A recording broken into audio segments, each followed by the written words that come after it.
hilarious if it just started showing that right off 1080. What kind of Yeah, show did I just walk into? I'm telling you, man, it's been a while since we did one solo with just you and I. We had a couple great guests, and now we got to bring it back around to recenter our audience into the piss and vinegar that is you and I.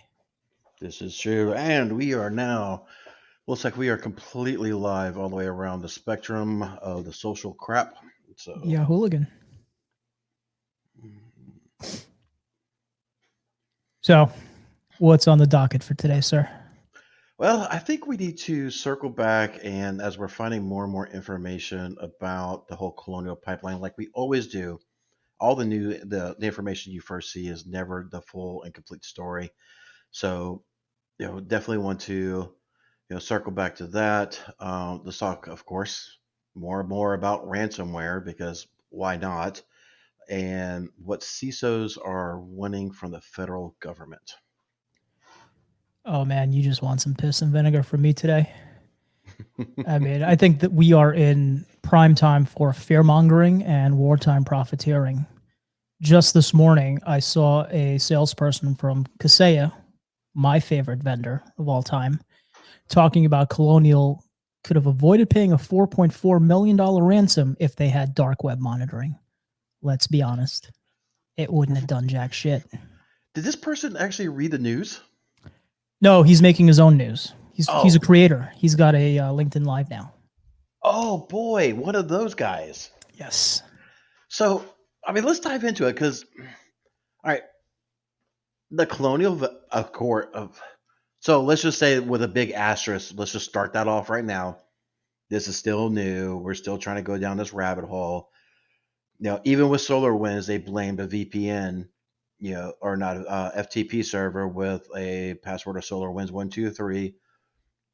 Was that the root cause of the compromise? I personally don't think so, but according to the Hacker News and some other sources, they actually compromised a VPN password that did not have 2FA turned on.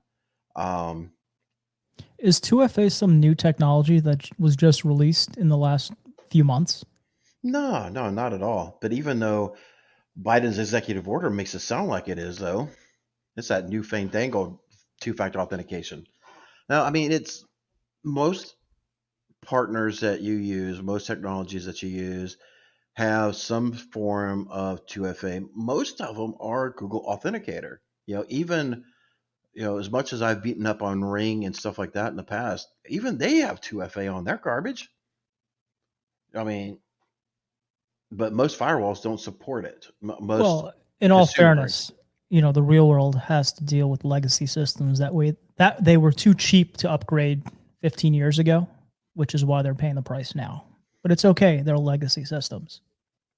Well, see, there's that argument to have, right? The You can have legacy systems inside of your network that are separated from the rest of your trusted environment. Those legacies are going to be a central point of vulnerability, but there's no excuse for a legacy firewall. There's no excuse for improper maintaining your edge, But your they're so identity. expensive. I mean, why would you upgrade if you already have that sunken fallacy, cost fallacy? Well, I mean, why ever upgrade your car? Because there's a new LED. Exactly. And my firewall's got a new blinky light.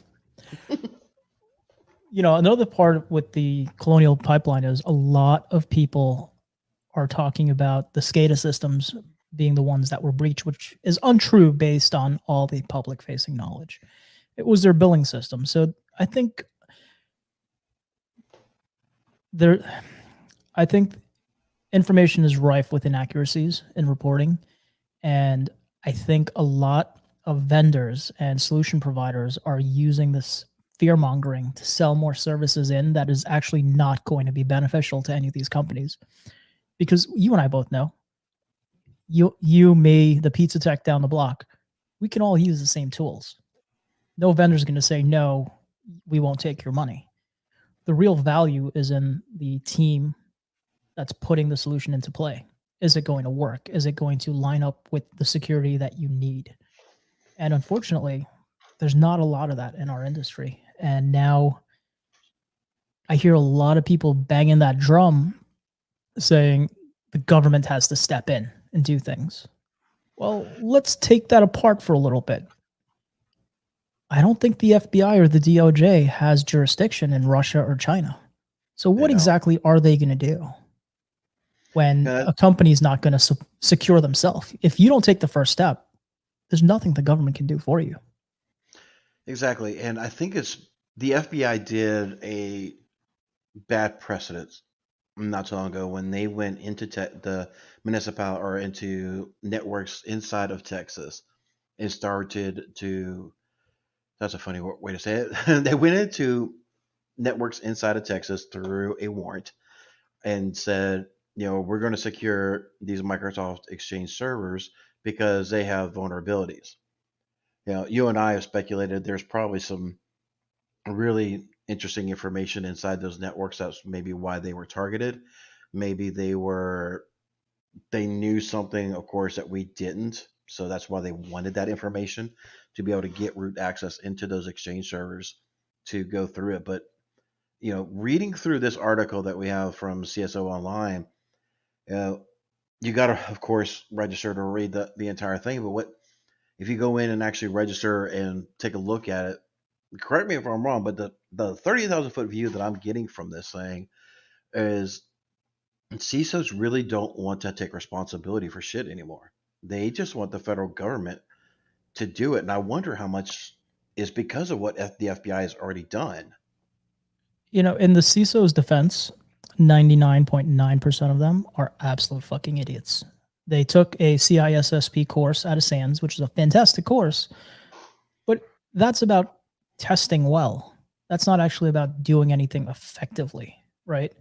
And CISOs are so enamored with balancing budget and risk that budget always wins out.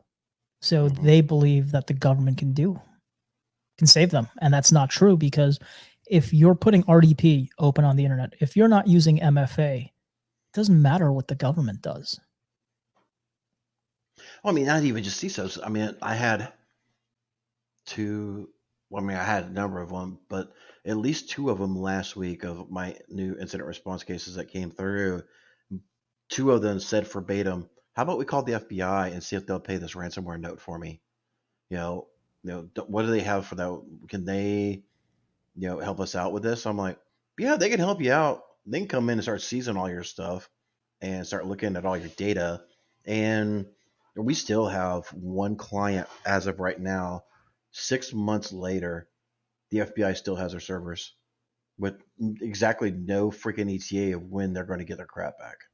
It's you know not I'm not bashing the FBI by any means. I mean they're a bunch of great people doing fantastic work, but the FBI really doesn't need to be on the front line on this They're thing not for. set up for this.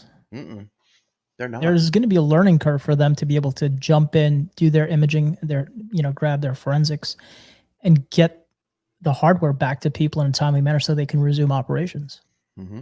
And they'll get there probably sooner rather than later with the uptick in attacks. But again, it boils down to, what is a domestic law enforcement agency going to do against an international threat? Well, they're daggum sure not going to pay for the ransomware note. I can tell you that. But I mean, but your clients think they will. It's got to be true.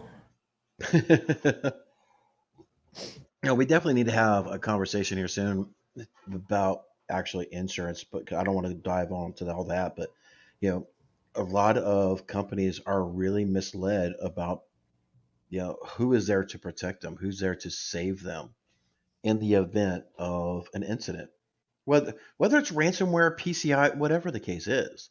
They always think their insurance or some government entity is going to save the day. That's because they all believe in transference of risk, and there are a lot of MSPs out there who sell their services by saying, we will become your in-house IT. We will do this for you, when they're probably the only vendors out there for end customers that are willing to accept that risk, which, let's be honest, our vendors don't accept our risk. Yeah, being in the middle of it, between the client and the vendor, the we'll just say the technologist, so that way we include everybody under the sun on it. They they accept any and all risk.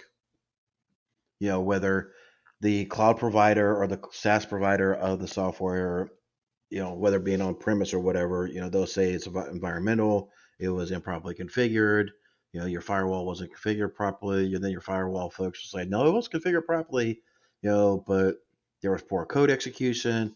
It's the the person in the middle really needs to know what in the world is going on, what the hell they're doing, so that way they know how to navigate this thing. It's not all, oh, let me go in here and fix this slow computer. Oh, let me just reinstall this printer driver. And, that's, how MSP technology is supposed to work. This is completely not it. You're supposed to take a complete solution of products and services and provide it to them. And most of them are not. It's, oh, I can go on a soapbox for about 3 days on this garbage. But Well, how do you feel about, this narrative that's been building for the last few months that hackers are shutting down schools, hackers are destroying businesses, hackers are doing this, and the vendors, our vendors and solution providers really capitalizing on that fear mongering and wartime profiteering? Because at the end of the day, if a company does not want to spend the money, they're not going to get the necessary protection. And there is a possibility, no matter how small it is, that you could do absolutely nothing for cybersecurity and you'll never get hit. mhm. Do you really want to take that chance? So, I've always, or I've been recently saying over and over again, a business is going to do things as cheaply and as long as possible until they're forced to make a change. There really are. And unfortunately, most of the time it is a ransomware incident. It is some sort of incident that brings them to their knees, shakes them to the core, where at least for a year, maybe a little bit more, they actually care enough to actually do something. And it's sad that these companies have to get to that point where they are rocked so hard that they care now. It's like, oh, well, I guess I really should do this. And there's always the whole, fight or flight. Anytime we're going in on these incidents where they're like, oh, well, nobody ever told us, and there's time and time again, the technologist. I think I want to say that from now on, Shiv, the technologist. But What if they're just really good at making pizzas? they could still be a technologist. Pizza I just, technologist. Okay. hmm I mean, Okay. a lot of times they got a printer sitting there printing out the orders, right? This is true. I This is very true. Now, going You know, back to my old first jobs is working at Pizza Hut. you bring up an interesting thought to me. Everyone's going crazy for complaints these days. You and I are going down that rabbit hole, Hmm. or our businesses, and we're doing it more as a way to show that we have proper controls in place. I think we both understand all too well that compliance does absolutely nothing for security. Yep. There's a mad rush for people to prepare for ransomware attacks, and I'm starting to think it's a lot easier for a company to build up some kind of continuity plan to get them back up and running post incident than it is for them to be secured. Like, we could go deploy a BCDR in an hour, and there's an incident, we could probably restore within a couple hours, depending on how much data there is. Yeah. And is money better spent that way initially, and then you build out your security practice for that client or that customer? We've I have had that exact same thought, and it's weird that you say that because we say it on this podcast a lot that we always talk about stuff privately and then bring it into here. But this is not one that you and I have had, and it's really interesting because over the weekend and some of last week, I was having this exact same thing. It's like you know we need to start backing up the data first. So no matter what, if we're having snafus building VPNs, we're having snafus with this, we're having snafus, we have a really damn good copy of your data. As long as you're not overly worried about the data that you have, intellectual property or, some sort of federal compliancy where you have to, you know, secure. This is gonna get real dangerous, but you know, I don't want to make it where companies are like, oh well, as long as we have a good continuity plan, we have a good backup, we don't have to worry about our security at all. You know, but saying let's get a really good backup plan first. So while you're implementing security, we all, even whoever does security knows this is a good couple month process, right? So If you're us, if you're other providers, it's probably a 5-year plan in 10 years. it's going to get that's going to get changed and mitigated at least a half a dozen times, right? So Just submit a um, form and we will defer. But I look at I'm starting to look at continuity backup and disaster recovery continuity as that as what should be that low barrier to entry.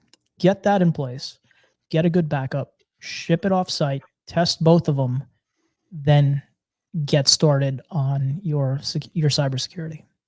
or if nothing else, have two teams inside of your organizations, really. So you But can have a, there are too many one man shops, dude. I, They only have 24 hours in a day, and they have to go make pizza for the other 19. there you go. But get a junior tech or something that can be able to do backups or something while you're doing the firewalls, you're doing this. Their sole thing is to deploy, test, and verify backups. And for the love of God, stop using a screen share or a screenshot as your verification that a backup works. It just shows, yep, it booted. And let's dig into this for those listening, because I'm hoping we get a lot of end users here too, not just our community. But a screenshot of a logon screen doesn't mean your services are starting. It doesn't mean that when you log in, if you can even log into that box, it's functional. Hmm.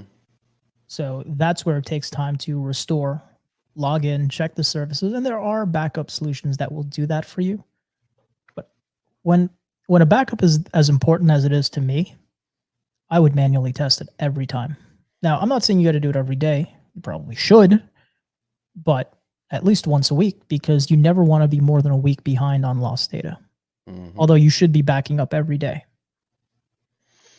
And I do remember there are some companies out there, and I don't want to say the names of the companies because I'm not 100% sure if I'm thinking of the right ones or not.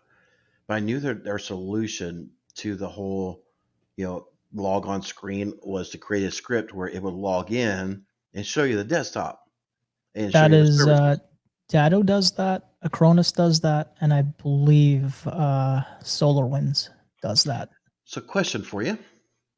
Now you're storing domain admin credentials inside these cloud providers that can log into your boxes. You're not storing any credentials in the case of Datto or Acronis. Then how is it logging in? System. Agent runs a system. Interesting. At So least do you're you, not leaving the Kerberos tokens everywhere. but see, I didn't know, to be honest, and this is some Mike ignorance here. You know, I didn't know system could actually bring up a desktop. I don't think that it's actually logging in. What I do think is happening is it's making sure it's starting services. So Gotcha. you're not getting to the actual desktop, but you're getting that screenshot showing, hey, our backup worked. And to prove it worked, these services that you wanted us to test to make sure they're starting have Have started, started. which is better than just a screenshot. Yeah, But that makes nothing's sense. better than logging in yourself. Yeah, that makes sense because thinking back into the old days when we were with Connect, I was using Screen Connect. There was that part called Backstage, where you could be able to launch, separate command prompts. You can launch the services MSC. You can do all these other things, um, and be able to do that kind of verification. So that makes a little bit more sense. But going back to my question, how do you feel about the fear mongering out there? You think anyone's going to buy, or do you think they're just being desensitized as usual? I haven't seen any of the fame here. I mean, I've seen that link that you posted earlier, but the Kaseya partner or the sales consultant, but I'm really a mixed bag. As a security company, a security professional, infosec guy, whatever coin a term we're going to use this week, that tells me, that screams to me that, look, if we are able to get more people secure through any method possible, hallelujah, do it. Right? Because I mean, we talked about it before, where this country is years behind on its cybersecurity policy. Decades, man. I think one of the major benefits for the country's enemies or our enemies, whatever you want to call it, with all these cyber attacks, is it's chipping away at the morale of us as a people. Yeah, so I Government mean, agencies, national infrastructure, the companies that are getting popped can directly affect each one of our lives in a negative way. And let's say the fear mongering secured 1% of the medium-sized businesses, just 1%. it's not enough to get that. So, Wait for it. That herd immunity. heard it. Daggum Fauci. We should do a whole nother cast about the emails from the FOIA. Oh Oh man. God. Or But I'm gonna send over a calendar invite here in a minute. We'll do that this week. oh man. But this goes back to companies need to own their shortcomings, and they need to understand that they have to spend the money to get a cybersecurity solution in place. And to be clear, there's no single product that will be the silver bullet for cybersecurity. You're probably looking at half a dozen to a dozen different things weaved together by a team that actually knows what they're doing. Mm-hmm. I had a conversation with a family friend over the weekend, and he said there are so many of their clients that buy FireEye to check a compliance box, but they never do anything with it. Makes sense. Yeah, it checks the box. We are doing XYZ. Check the box. But 3 years later, it's still out of the box configuration, which is doing nothing. Mm-hmm. Yeah, we got it. We paid for it. It's a deduction on the bottom line. And some of the people that we know for the CMMC group that are, we'll say, mutual colleagues, just to be respectful. I brought this conversation up to them where CMMC says you must do vulnerability testing. What exactly does that mean? Am I going to just use a Nexus scan, FireEye scan? Maybe like, oh yeah, these are the Shodan. yeah, even a Shodan. Is that what that means? Or are you going to actually engage with a company like mine or anybody else? Take Black Hill Security or that anybody else? depends. Do you take monopoly money for payment? No. Then they probably won't go with you and a company of your caliber, because our industry, we get no respect. Everyone just looks at it and says anyone can do IT. And yeah, that's true, but we're fast learning that not everyone can do cybersecurity. But going back to your CMMC group, how's that come along? Oh, where are you guys at with anything? So it's a very slow process, unfortunately. And to the group's credit, the group it was taking a while for the group to get its own traction, but started getting traction, started getting momentum and everything like that. And then it seems like CMMC kind of just fumbled all over the place, where um, there's now one company that's ranked to be an auditor as a C3PO. Every time I say that, I think of Star Wars. That's why they named it that, I think. For the longest time, I thought the guys that were on the call that know a lot of the bigger terminology than I do, I thought they were just screwing with me. But that's really what they're called, C3POs. But there's only one auditor that's approved for C3PO status, and that was supposed to be done in January, maybe February, and we are June. And in February, there's supposed to be a dozen of them certified, and we It's have government. one. We're from the government. We're here to help. It's government, and you're on the backdrop of what was or is COVID. There are 1,000 different reasons why it will be delayed, but I'm more curious, how far along the process have you guys gotten? Have you done yourself Self-attestation, yeah. your self assessments, and have you sent that in? I have not. I'm not completed. Okay. I've got a couple of things coming up in the next 6 months. I'm about 83, 84% of the way there. But I'm taking mine a lot differently than I think some of the other ones are. Why? So, Because you actually want to improve your security as opposed to checking a box? yeah, this is true. I mean, I'm taking, you know, this is the problem I've got with a lot of these compliancy groups. There's some of them that are out there. We just had one not on the show not too long ago, um, where they help generate a report of what their product is doing for CMMC compliancy. But I guarantee you, so many people are just going to be like, "Oh yeah, we do that because these guys over here are doing that," but they're not evaluating their entire stack. Well, remember, Kaseya was doing it since before CMMC was even finalized, so they are tip of the spear monkey right there. Yep, speared monkeys. It's crazy. But I mean, so as much as I throw shade and you should throw shade, I do want to give a moment there. There is a spot in Kaseya where they are claiming they want to be CMMC compliant. I think they're only talking about internal processes. They're not talking about their software that they resell in their whole SaaS platform. The problem with becoming CMMC compliant, and you and I learned this when we demoed a platform that was going to help us get there sometime last year.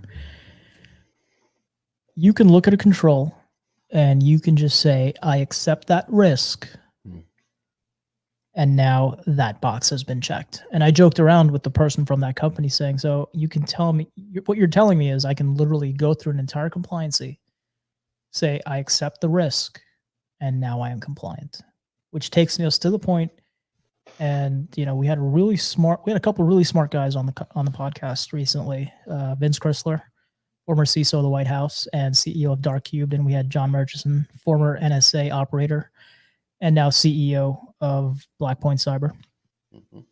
And I noticed something very similar between these two guys who, on the face of it, don't know each other. They both don't believe in compliance.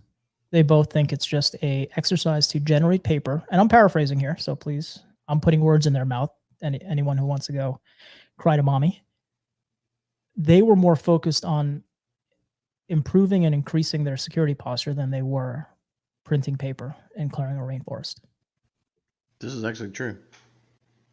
We've talked about this a number of times. We don't know what is going to be the driving force to compliance. We keep saying, "Oh, the industry needs to be more compliant, needs more compliant, blah blah blah." But what's going to be the driving force? What is going to shake the industry to the core? Like I was telling the story about these clients, something's got to shake it to the core where people actually give a shit. Until the end user is so completely fucked, nothing's going to happen. Or And scared of being fucked.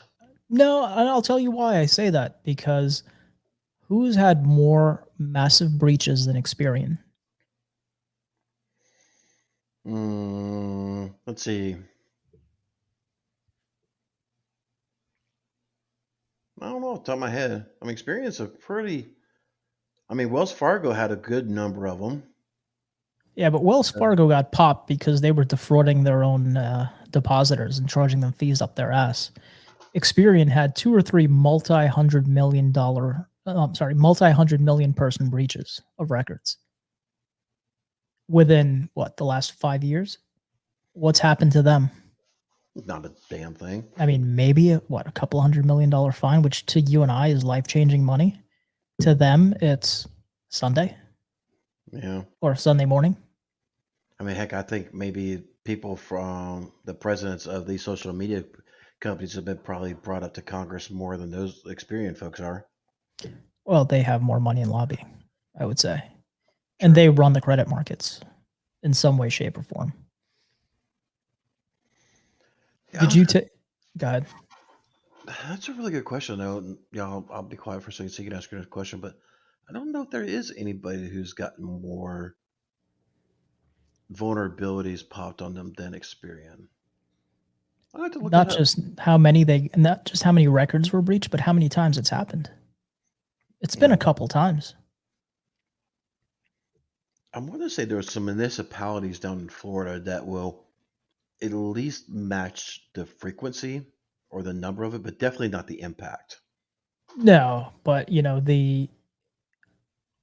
I think the easiest way to get into the federal government systems is go through the municipalities. Their Mhm. cybersecurity is so atrocious that if they can access CGIS control systems, you go in through there.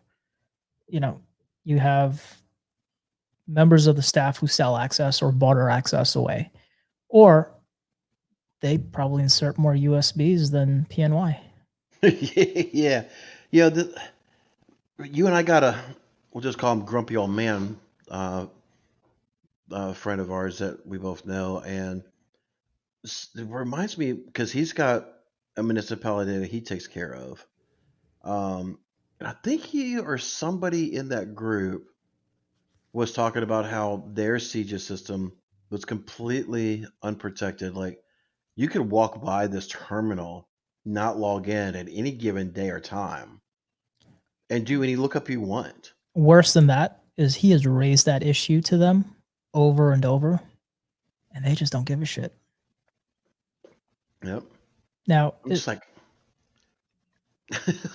but this is the state of our government connected infrastructure and systems across the country. It's not just Florida. It happens here where I am, where you are. It's just endemic. These are what I would call systemic failures in our infrastructure. And that's because of self-attestation. If this was a real compliancy where you needed to be audited properly, then you'd be better off. Now, C3PO from Star Wars, who's going to be doing the CMMC audits, I think the worst thing you can do is put the audit under a private organization. I think if CMMC is for the DoD, it should be by the DoD, and they should spin up a department or retask people to do the audits, because a third party company can and will be compromised and breached. I mean, the same argument can be made for an internal government entity too, of just the corruption. I mean, granted, you can have corruption very easily from an outside party, but um, I may be off on this one, and I probably am, but I would think that there's more corruption from an internal government bureaucracy than there ever would be from an outside third party vendor. I'm not worried about the corruption in that sense. I'm worried about the infiltration and the Russians or the Chinese getting in, or any other country that wants to fuck us. Well, see, to talk about the corruption, my idea of the corruption is, yeah, here's $5,000 or $6,000, sign off on this paper, we're compliant. Yeah, but you know what? You're a vet. Are sorry. I know you guys are always Marines. There's no was. That's right. Talking about the UCMJ, would you rather go up against that, or would you rather go up against civilian law enforcement? Because with the UCMJ, if you run afoul there and you get popped by them, when they're done with you, they're turning you over to civilian authorities. Hmm. So it's two If it birds, one warrants it, stone. if it warrants it, right? So a lot of times when you're under UCMJ, you once that is done, then it's done. Government acted, they took care of the situation, whatever the case is, they did their ruling. Unless it's a massive civil, armed forces started going around killing civilians or something, then yes, We have bigger problems at that point if that's happening. yeah, But but look at it this way: you are a officer or enlisted attached to the DoD. It's your responsibility to do these audits, and you go through the UCMJ for whatever you're accused of, what have you. That's ended. Now there's a trial for your counterpart in the civilian space that was corrupt or asked you to do something. you're probably going to get roped in there too. Probably. So now it's a double whammy. And that's why I think the DoD, like, why is it Western countries are the only ones that love outsourcing this shit? I don't know. I mean, I think it may be part of the corruption aspect that we're kind of talking about a little bit here, where you know somebody buys their chance to be an auditor. They buy their chance to do X, Y, and Z, so they can. You got the whole lobbyists. You got all these little fun groups and everything else. And lobbyists only have access when you involve third parties. Think about that.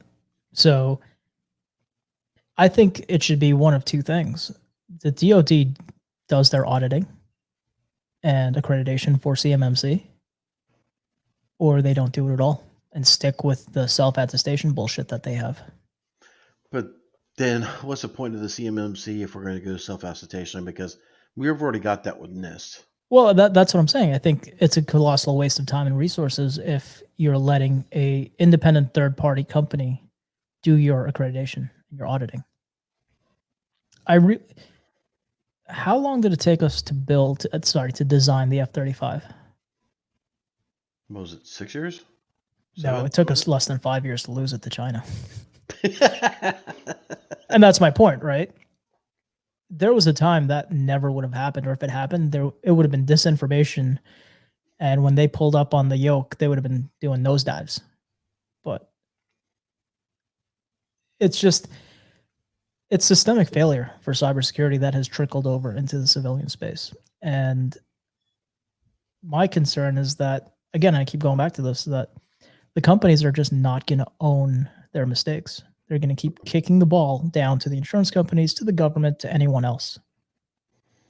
Again, it's like I keep saying, they're going to do what they can for as long as they can, as cheaply as they can, until they're forced to do it, or they are fear that they're going to get fucked.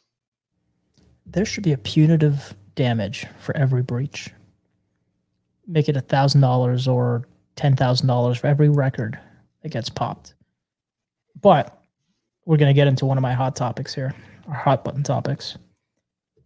You're an IR. Mm-hmm. I'm assuming you're keeping up to date on most of the news. What's the number one press release comment out of all these major companies that get popped?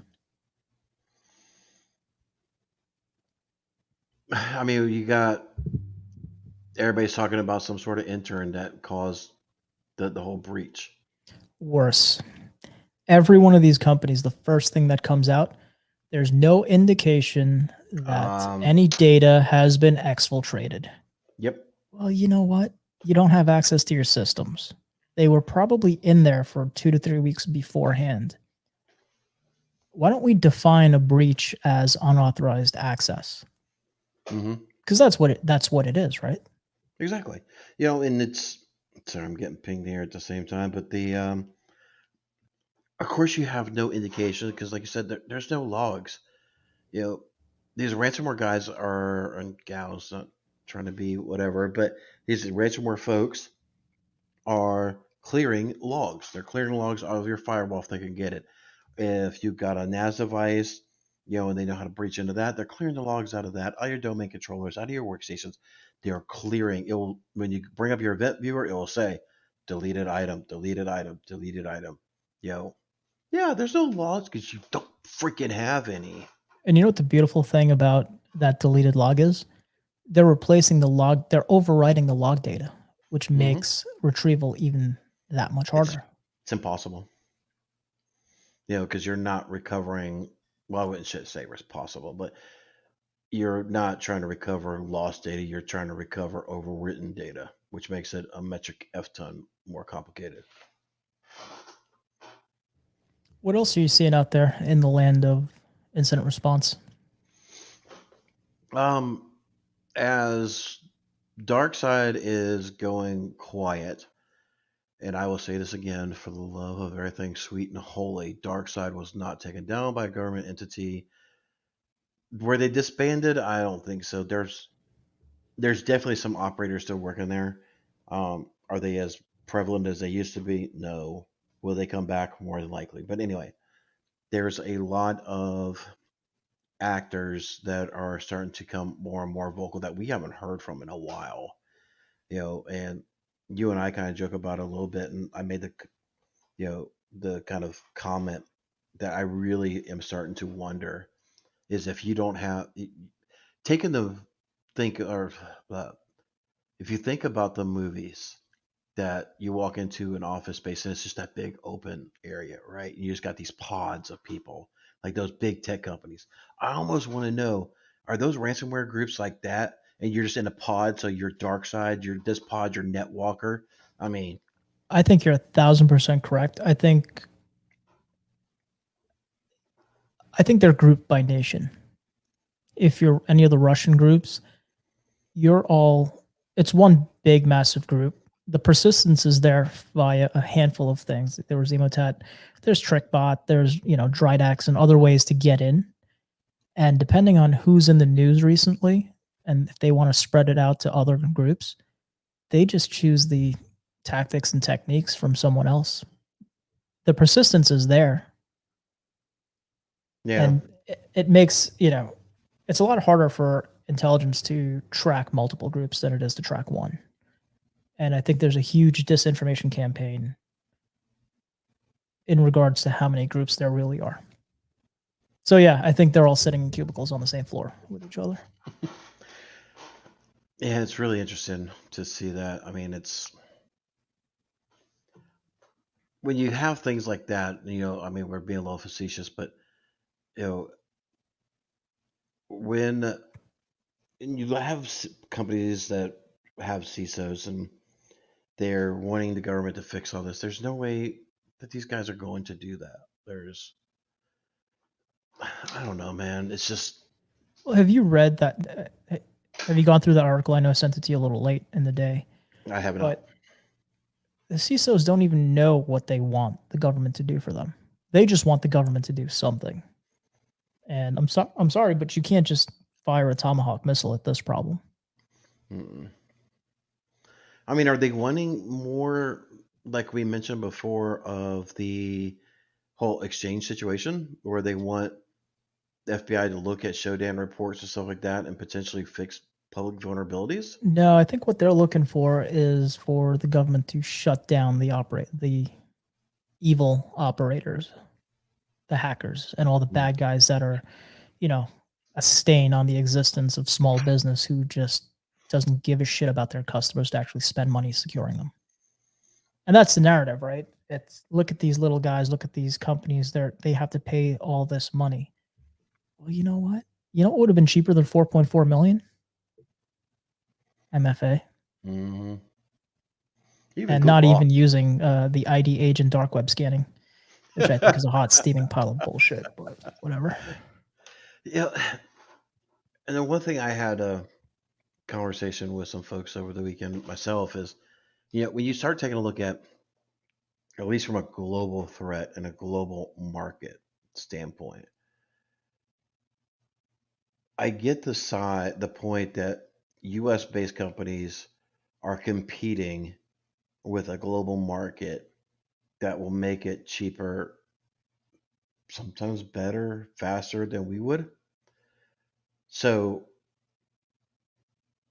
you got U.S. labor costs that are, higher, capital gains taxes, all these things that are higher in the U.S. than other countries, for whatever reason, our GDPR, not GDPR, sorry,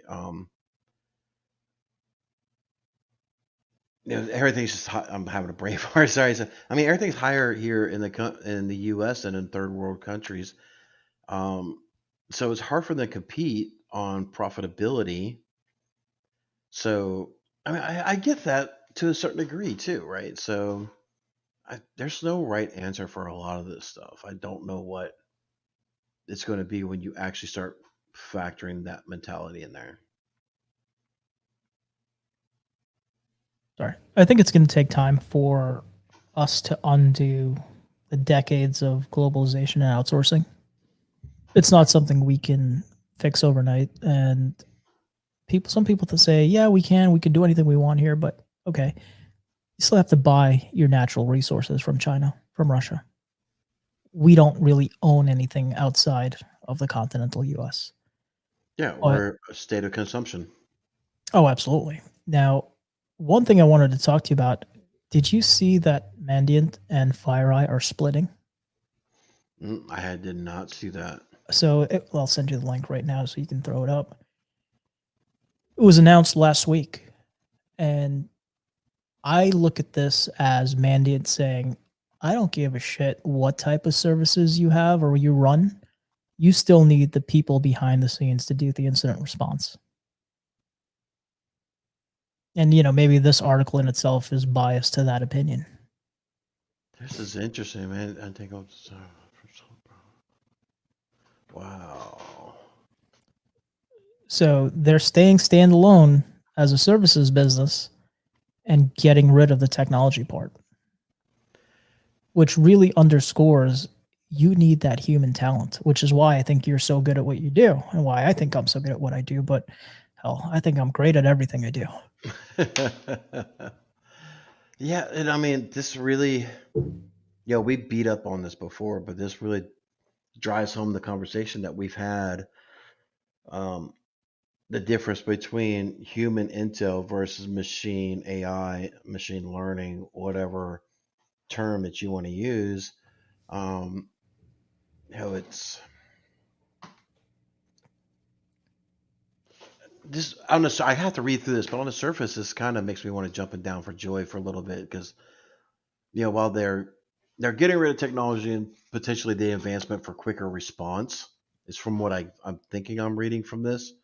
Again, just seeing this for about 30 seconds here, but um, putting the power back into the analyst to actually figure out Yeah. what's going on. But it does put that barrier back into the equation where I get torn from so much. It's like, okay, if you had a machine AI or some sort, just take machine AI, but if you had some sort of if this, then that rule set in whatever you have, your log monitoring, and it fires, at least be able to stop the connection, stop the possibility of something bad happening, and then flag for human review, I think would be a more proactive stance than just removing technology as a first line.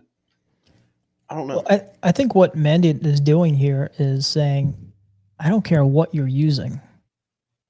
It falls to the analyst to really parse it. So give us CrowdStrike, give us Sentinel-1, give us anything, because I guarantee you companies were major vendors were less likely to work with Mandiant because they had the FireEye product.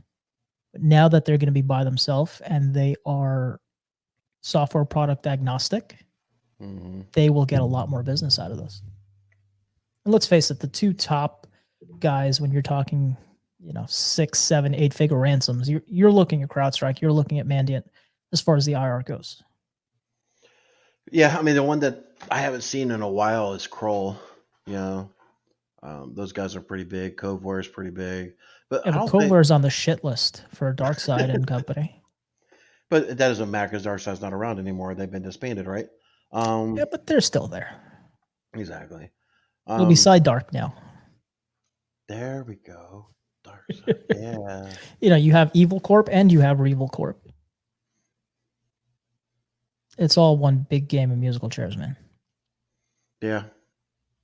It is. It is. Well, man, anything else you want to talk about today? This has been Yeah. this has been great just to sit back Shoot the and shit. exactly. Told you, man. I had the piss and vinegar because the fear mongering annoys the shit out of me, man. I'm Yeah. seeing all of our peers, all of our vendors pumping out the same content. Be afraid, but if you used our product, you'd be a-okay. And you know what? If you used Eric or myself, you'd probably be better off. At least in my mind. Mhm. This is true.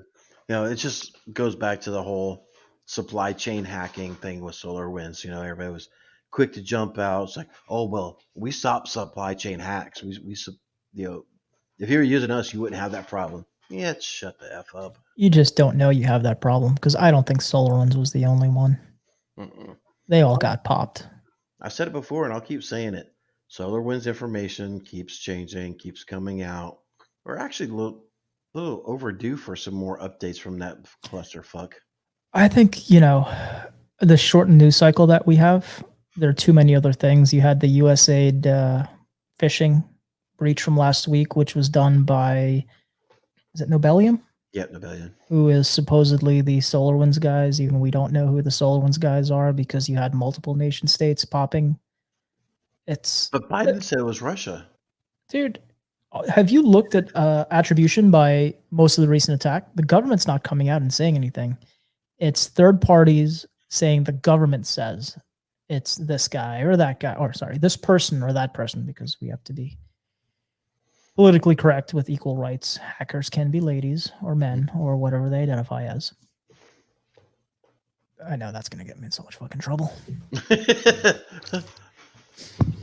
But, I think we really need to get back to vetting the information at hand in general and not just relying on any website that posts news.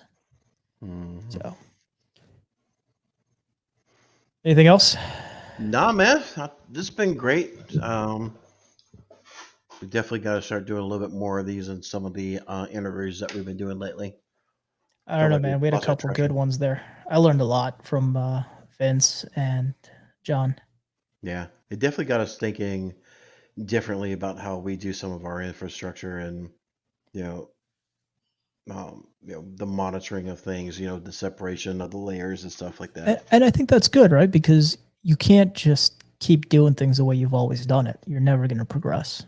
Exactly. And it really took them to open my eyes into compliancy versus security. So, all right. You want to take us out?